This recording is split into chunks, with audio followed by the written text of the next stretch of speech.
కూర మంచిగా మళ్ళీ తీసుకుంటా. చేసుకొని ఫుల్గా తినిపో మామయ్య. మరిగా తినాలి.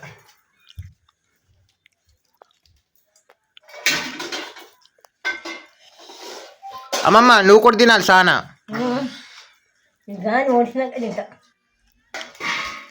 చెల్ల నువ్వు తినాలి సానా. నువ్వు తినాలి సానా ఫుల్గా.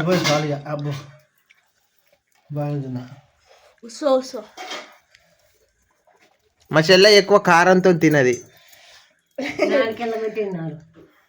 కారంతో తినవి ఎందుకే? కారం పెడతాను. కారం ఎక్కువ తిన కొద్దిగా సబ్బా పెట్టనే తింటాను నేను.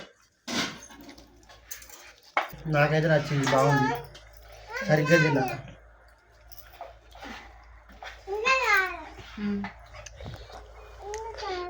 కమ్మగా ఉన్నాయి తింటా. మళ్ళీ వేసుకున్నా మంచిగా. మళ్ళీ సాన్నే పువ్వు వేసుకున్నా, సాన్నే కూర వేసుకున్నా, మళ్ళీ తింటాను. అన్నం ఉన్నది మామయ్య వేసుకో. వేసుకున్నా. ఓకే తిను, బొత్త నిండా తిను. కడుపు నిండా తినాలి మామయ్య, తిను. కడుపు నిండా తినడే మరి మంచి రుచి ఉన్నది. అదే చికెన్ కాబట్టి ముద్ద ఎక్కువనే పోతుంది ఇది.